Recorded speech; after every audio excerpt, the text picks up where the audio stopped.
अस्सलाम वालेकुम। मेरा नाम है उमर बुलेदी और आप देख रहे हैं मेरा YouTube channel the silent mic with Umar.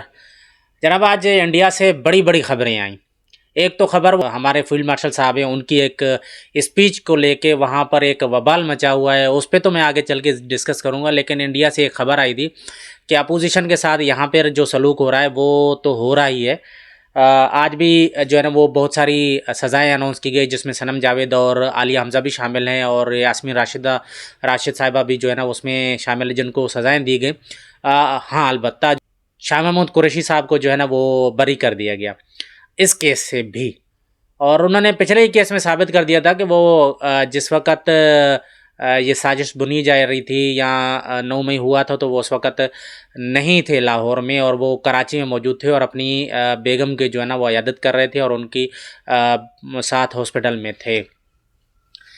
जनाब, बात तो करनी थी मुझे जो है ना वो इन सज़ाओं के ऊपर, लेकिन अगले भी लोग तक जो है ना वो हम इसको पोस्टपोन करते हैं। आते हैं सर दस जो है ना वो इंडिया के ऊपर। इंडिया में इस वक्त जो है ना एक वबाल मचा हुआ है। वो वबाल मचा हुआ तो वो सैयद आसिम मुनीर साहब की जो है ना वो तकरीर के ऊपर नहीं, ये मैं आपको और दूसरे पहलू से समझा रहा हूँ कि उनकी तकरीर को जो है ना वो क्यों जो है ना वो एक गलत रन दे के जो है ना वो पेश किया जा रहा है इंडिया में, और क्यों जो है ना उनकी इस तकरीर को जो है ना वो एक मुतनाज़ा बनाने की कोशिश की जा रही है इंडिया में। तो वो उस पर भी आता हूँ, लेकिन पहले मैं आपको बता दूँ कि राहुल गांधी ने तकरीबन पिछली जुमेरात को एक प्रेस कॉन्फ्रेंस की। उसमें उसने कच्चा चट्ठा जो होता है ना अपनी इलेक्शन कमीशन का, वो खोल के रख दिया। ये वो इलेक्शन कमीशन है जिसमें कई अरसे तक हम बचपन से लेके अब तक सुनते आ रहे थे कि भाई सीखना है तो इंडियन इलेक्शन कमीशन से सीखो। वो किस तरह जो है ना वो ऑर्गेनाइज तरीके से ईवीएम का इस्तेमाल कर जो इलेक्शन करवाती है और इलेक्शन जो होते हैं वो फेयर एंड फ्री होते हैं। तो अब जहाँ तक ये मेरा ख्याल है कि जो फेयर एंड फ्री इलेक्शन हुए थे पिछली दफ़ा, तो उसमें नरेंद्र मोदी जो ये कहता था कि अब के बार 400 पार, उसने बड़ी मुश्किलों से जो है ना वो हुकूमत बनाई। तो उसके जो पिछला इलेक्शन है उसका पोस्टमार्टम करने के लिए राहुल गांधी ने पिछले जुमेरात को एक प्रेस कॉन्फ्रेंस की। उसमें उसने ये कहा कि वोटर लिस्टों में किस तरह गबन हुआ है। उसने पूरी तफसील बता दी। मैं लिंक नीचे दे दूंगा, आप लाजमी चेक कीजिएगा उस प्रेस कॉन्फ्रेंस का, कि राहुल गांधी ने समझें कि बखिए उधेड़ के रख दिए इंडियन इलेक्शन के भी और जमहूरियत के नाम पे ढोल बजाने वालों को भी, और जो इंडियन इलेक्शन कमीशन है उसके भी, और नरेंद्र मोदी की हुकूमत के भी। ऐसे समझो कि उसने तिया पांचा करके रख दिया। उन्होंने कहा कि एक एक वोटर जो है ना 10-10 जगहों पे रजिस्टर है, 4-4 जगहों पे रजिस्टर है। वहाँ के एमएनएस एमपीएस तक जो है ना वो बीजेपी वाले 4-4 जगहों पे उनके वोट हैं। अब मैं आपको एक और चीज़ बताऊं, आज राहुल गांधी को गिरफ्तार किया गया। वजह ये थी कि वो पार्लियामेंट हाउस से इलेक्शन कमीशन के दफ्तर तक मार्च कर रहे थे और बीच में पुलिस वालों ने जो है उनको रोक लिया और उनको गिरफ्तार कर लिया। उसमें आरएसएस के सरबराह हैं दिल्ली के, वो भी इसमें शामिल थे। राहुल गांधी को अपनी बहन प्रियंका गांधी के साथ जो है ना वो गिरफ्तार किया गया। इसमें और भी इनके जो इंडिया जो ब्लॉक है उसके जो मेंबरान थे उसको भी गिरफ्तार किया गया। ये जो रैली है यानी 11 साल जो पिछले गुजरे हैं ना, उनमें से ऐसे समझो कि मौसर अपोजिशन की एक रैली थी, जो कि सिर्फ उनके एमपीएस एमएनएस थे, यानी कि लोकसभा के जो मेंबर्स थे वो आए हुए थे और उन्होंने एहतजाज किया, जो अपोजिशन के जमात वाले थे। तो ये समझे कि पिछले 11 साल में एक समझे मौसर रैली हुई राहुल गांधी की। तो राहुल गांधी को उसमें गिरफ्तार किया गया। तो राहुल गांधी ने उसमें कमेंट किया कि ये सुनना ही नहीं चाहते और ना ही इसका जवाब दे रहे हैं। ये कोई सियासी लड़ाई नहीं है, बल्कि ये आइन की लड़ाई है। अब उनके आइन की लड़ाई है, हम तो सिर्फ उस पर तजिया ही कर सकते हैं। तो राहुल गांधी ने इस वक्त जो है ना बिल्कुल समझ के नथ डाली हुई है नरेंद्र मोदी को।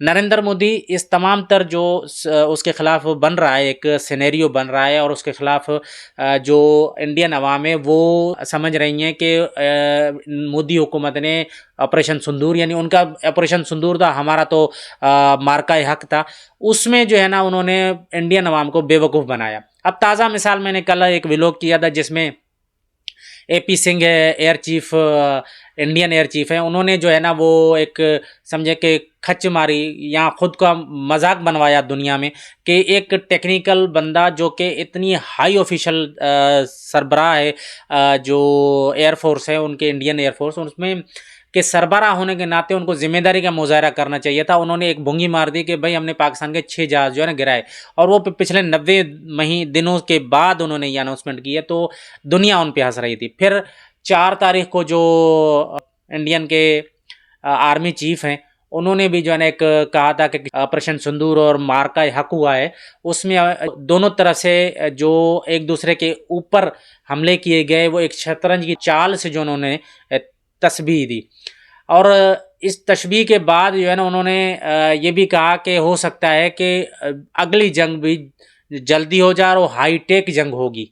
और उन्होंने ये भी बावर किया कि पाकिस्तान की जो हाईटेक टेक्नोलॉजी है वो इंडिया से बहुत आगे है।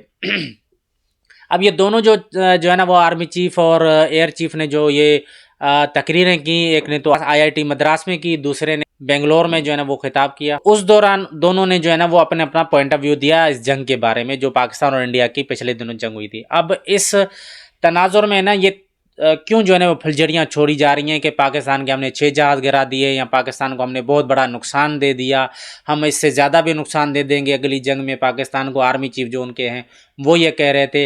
वो शायद अपने डिप्टी आर्मी चीफ से नहीं मिले थे। उन्होंने कहा था कि पाकिस्तान ने जिस तरह टेक्नोलॉजी का इस्तेमाल किया था इस जंग में, वो इंडिया उससे समझे कि 15 साल 20 साल पीछे ही है।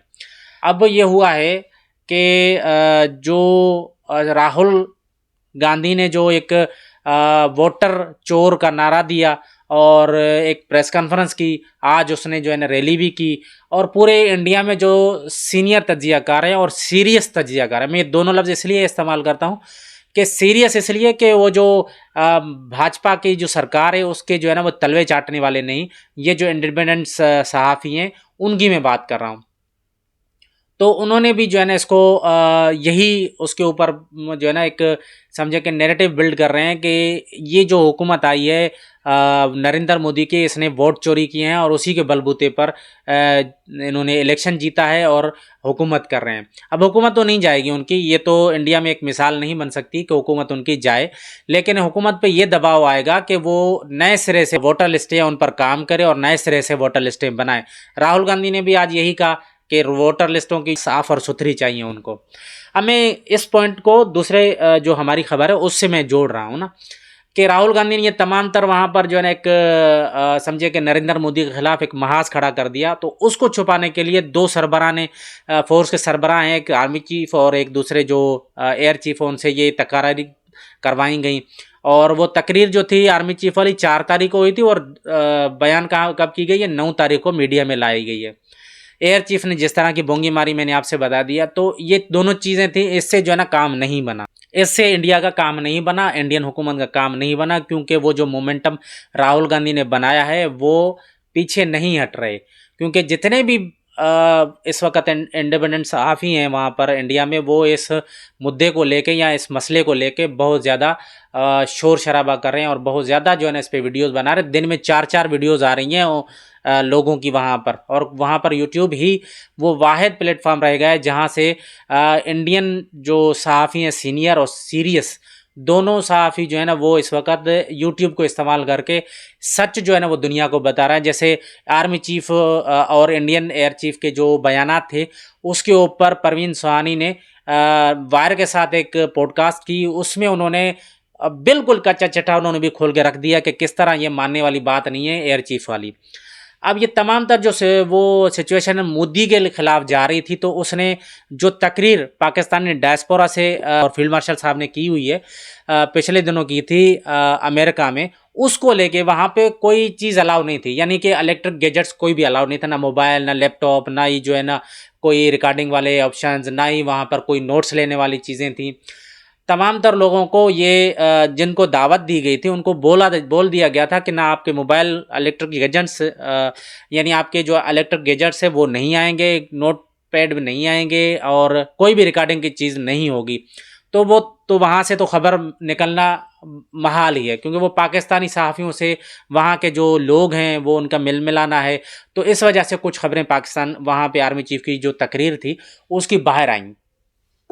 तो फील्ड मार्शल साहब ने उसमें जो है ना वो ये भी कहा, इंडिया और पाकिस्तान की जंग के दौरान उन्होंने जो काम किए थे, जो मारक का सरंजाम दिया था, उस पर भी उन्होंने तज्जिया किया।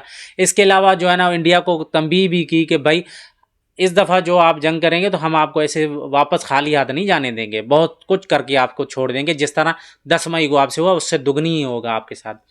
तो इस खबर में जो है ना वो एक ट्विस्ट डालने के लिए इंडियन जो न्यूज़ चैनल्स हैं उन्होंने एक खबर फैलाना शुरू कर दी। पाकिस्तान के फील्ड मार्शल ने न्यूक्लियर धमकी दे दी है इंडिया को।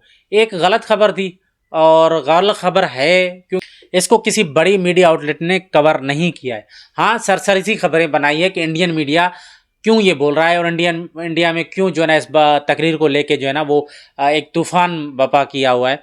तो ये तो जो फील्ड मार्शल साहब की तकरीर थी उसमें उन्होंने नपी तुली तकरीर की थी, जो कि अब पाकिस्तानी सहाफ़ी हैं उन्होंने भी इस पे जो है ना वो अपने व्लॉग्स कर चुके हैं। और पाकिस्तानी जो मोतबर सहाफ़ी हैं, एजाज़ सैयद साहब हैं, मंसूर अली ख़ान साहब हैं, मुनीब फ़ारूक साहब हैं और दीगर जितने भी सेंसेबल और सहाफ़ी हैं उन्होंने सब ने तकारीर की, इस पे व्लॉग बना चुके हैं।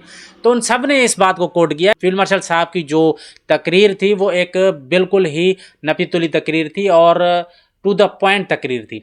और उन्होंने भी जो है ना इस बात को डिनाई किया कि फील्ड मार्शल साहब ने कोई ऐसी बात कही होगी, क्योंकि हो भी नहीं सकता ना कि जहाँ पे कोई ऐसी गैजेट्स नहीं हो, जहाँ पे कोई रिकॉर्डिंग के ऑप्शन ना हो, तो वो खबर जो है ना वो समझो सीना बसीना पहुंची होगी और पाकिस्तानी सहाफ़ियों के पास भी ऐसे ही पहुंची है। इस खबर को उठा के यानी इस तकरीर को उठा के उन्होंने इंडियन जो टुच्चे यूट्यूबर्स हैं उन्होंने एक बवाल मचा दिया कि भाई पाकिस्तान ने इंडिया को न्यूक्लियर धमकी दे दी है और जो पाकिस्तान ये उस जगह से पाकिस्तान ने अनाउंस किया है जिस जगह पे इंडिया यानी अमेरिका को साबित करना चाह रहे थे कि वो उनका दोस्त है और उनकी सॉइल से जो है ना इंडिया के ख़िलाफ़ धमकी आई है।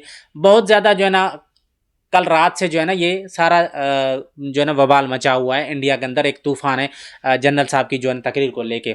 अब मामला यहाँ पे भी नहीं होता, पेरेंट ने जो है ना इस पे के ऊपर खबरें दी और उसमें जो है ना ये साबित करने की नाकाम कोशिशें की कि जनरल साहब जो है ना वो एक इस्लामी इंतहा पसंद की हद तक उनको जो है ना पोर्ट्रे किया गया।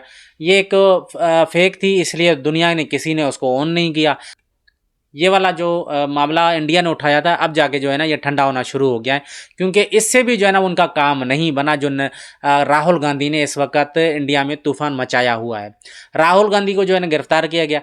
ये खबर ऐसे समझो कि एक जंगल की आग तेरा पाकिस्तान में भी पहुंची और दुनिया के दीगर ममालिक में भी पहुंची और वहाँ से भी इसकी बात की मजम्मत की गई कि राहुल गांधी को गिरफ्तार जो है ना किया जाए और उसको पुरअमन प्रोटेस्ट यानी जो है ना एहतजाज का हक हासिल है। और ये सब कुछ कहाँ हो रहा था? ये सब कुछ हो रहा था उस बड़ी जमहूरियत, दुनिया की सबसे बड़ी जमहूरियत, जो हमें बचपन से सिखाया गया है कि वो दुनिया की सबसे बड़ी जमहूरियत है, जहाँ पर मुसलमानों के साथ, अक़लियतों के साथ किस तरह जो है ना वो सलूक किया जाता है। तो आज के लिए इतना ही, इंशाल्लाह अगले व्लॉग में आपसे मुलाकात होगी। लेकिन जाने से पहले आपसे एक रिक्वेस्ट कि हमारे चैनल को सब्सक्राइब कीजिए, लाइक कीजिए, शेयर कीजिए और इन्हीं अल्फाज के साथ आपसे इजाज़त चाहते हैं। अल्लाह हाफ़िज़।